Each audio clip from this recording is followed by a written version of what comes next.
One of the questions is here regarding zakah now is being used for other than that what Allah. So I don't understand what the question is saying. Yeah. But from what it seems like they're saying is that zakah has certain purposes. Yeah. Are the purposes to help the ummah? Is it a local zakah only? What are the purposes of zakah? Because the brother's asking, I don't think zakah has been used for what the Prophet used it for. So explain, Sheikh, what's going on here? See, one of the early scholars, Maymun ibn Mahran, okay, he was a great scholar and he was a philosopher, okay. He said a very beautiful statement, commenting on the verse of Surah Tawbah. Yeah, he said Allah Jalla wa'ala did not allow anyone to distribute zakah and to list the people who are eligible to zakah. Himself did it. Okay, Allah Jalla wa'ala himself did it. Why he said this? He was commenting on the verse when Allah Jalla wa'ala says, إنما الصدقات للفقراء والمساكين والعاملين عليها والمؤلفة قلوبهم وفي الرقاب والغارمين وفي سبيل الله وابن السبيل فريضة من الله. Yeah. Allah Jalla wa'ala listed the 8 recipients of zakah. 8 categories of 8 categories, okay, of the recipients of zakah. Now the scholar said that when Allah Jalla wa'ala puts details for certain activities, it means that Allah Jalla wa'ala is intending those details. Okay, you cannot overlook those details. Okay. So for example, Allah Jalla wa'ala said sadaqat to be given, yeah, to fuqara, masakin. Fuqara, poor people. Masakin, they are little bit above the poor people. Yeah. Okay. So, for example, the fact that Allah Jalla wa'ala differentiated between the very devastated people, yeah, and the people who are poor, little bit better than the completely devastated people, they said it means that Allah Jalla wa'ala wants zakah to be given to those and those only.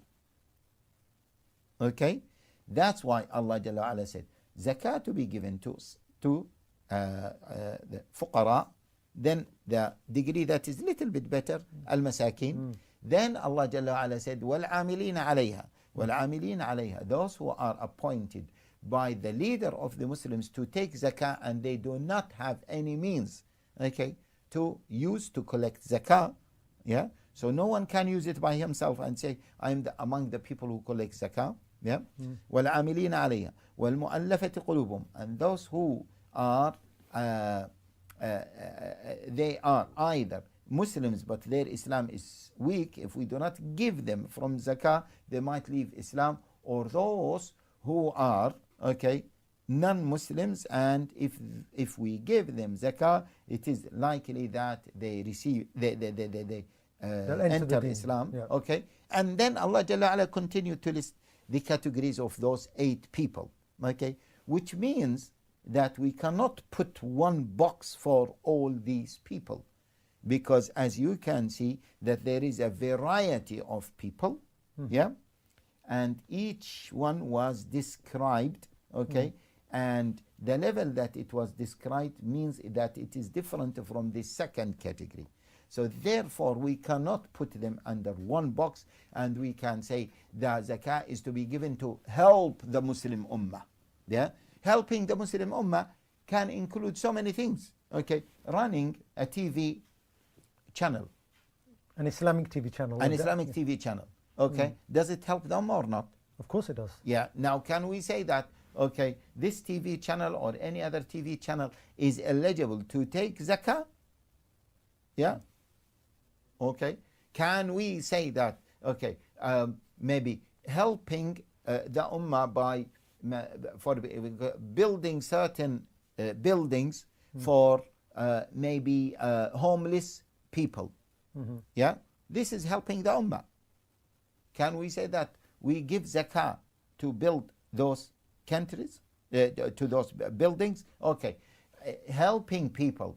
What about for example, some poor countries? Can we say we give zakah to the governments of those poor countries to build roads?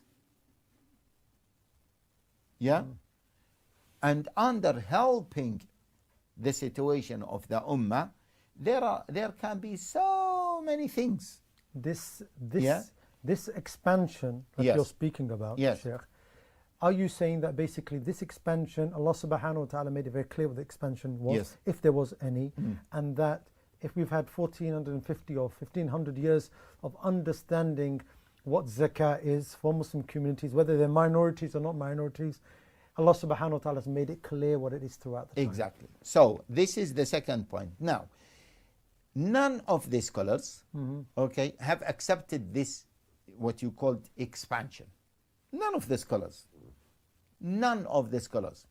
And as you said, that this was the practice of the ummah for the last 1400 years. Okay? Now, can we, and by the way, the ummah went through difficulties, maybe more than the difficulties that we went through now, or we are Maybe going this through is now. one of the issues that we Yeah? have sometimes. We believe that what we're going through today Is the worst. unbelievable, Yeah. is worse. Okay? Because we're sitting in imagine, we lost the Khilafah at one point. Muslims were killed as well in Baghdad. Muslims, okay, were in a very terrible situation. But no one has the gut to change the deen, yeah, or to manipulate the deen, or to claim that, look, we are now in a terrible situation. Okay? The discussion that some contemporary scholars said now is the word Fisabilillah, because this is the last category of the 8 categories. Does it include building mosques? Does it include da'wah? This is the discussion. This is category number 7 you're talking about, Yes, not 8. yeah. So you're talking Okay. number 7, which Yeah. is Fisabilillah. Fisabilillah. Yeah? Now, okay. this is classically understood to be what, Sheikh? Fisabilillah, classically understood that it is for jihad. Okay. Okay? Supporting jihad in different ways. But Fisabilillah here, okay, this 7th category includes the other 7 categories. If you look at it, okay, that it doesn't mean jihad. Because صدقة for فقراء is في سبيل الله, لمساكين في سبيل الله, للمؤلفة قلوبهم, all of it is في سبيل الله. Even Ibn Sabil is في سبيل الله. Oh, everything is في سبيل الله. Yes or no? Yes, yes, of course. So what is the point of mentioning it as a different category? To make it distinct then. To make it distinct, okay? And to distinguish that from the other 7 categories. So the distinction of that category was therefore purposed by Allah subhanahu wa ta'ala. Of course, yeah. And that's why the vast majority of scholars said that this fi sabilillah here refers to jihad. And by the way, those, for example, those scholars said, who said that let us use the zakah money to build mosques, because mosques is fi sabilillah. We say, no, you are missing the point. We as Muslims must build mosques, establish mosques from our own money. Sadaqah. Yes, sadaqah. See, one big problem, people think that the only duty in your zakah, in your money, is what? Is zakah. Once you pay zakah, you are not obliged to give anything else. When Allah speaks about sadaqah, yusaddiqu, giving sadaqah, the people return. Not only that, but maintaining your family. Yes, yes. This is, you must maintain your family outside zakah. So true. Okay, so this is what? This is money that you must give other than zakah. Yeah, and not only that, there are so many other obligations, financial obligations, yeah, that you must give besides zakah. Don't think that the only financial obligation is due in your money is zakah. This is the confusion. Okay, so for example, building mosques. Muslims must build mosques. Yeah, they cannot say, okay, I'll give my zakah to build mosque, because see, it is like maintenance. Maintaining your father is a must outside zakah. Yeah. Now the question is, can I maintain my father from my zakah money? You have a question here, can I maintain my brother from zakah money? Okay, excellent. Yeah. Can I maintain, let us make that it clear. Can I maintain my father or my mother from zakah? All the scholars said no. Why is this? Because they said you must maintain them from your own money. Because if you maintain them from your zakah, you are combining, you are hitting two birds by one stone. So you are avoiding 2 obligations by paying what?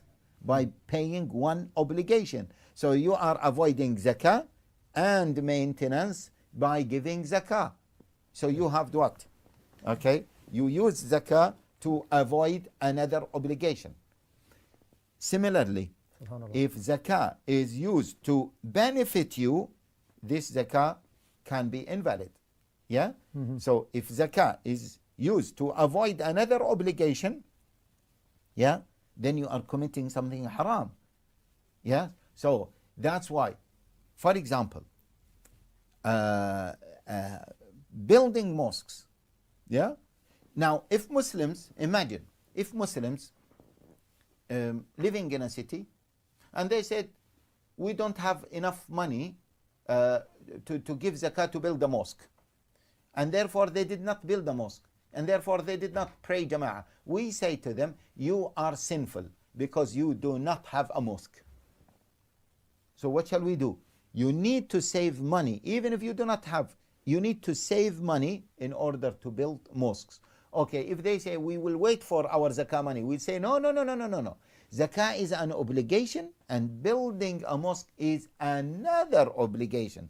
Don't combine them, okay, to make them one obligation. Don't hit two birds by one stone. Okay, so if you're speaking about obligations, Sheikh, I've got some more questions regarding giving zakah in this month for other activities which were much more broader than this. Yes.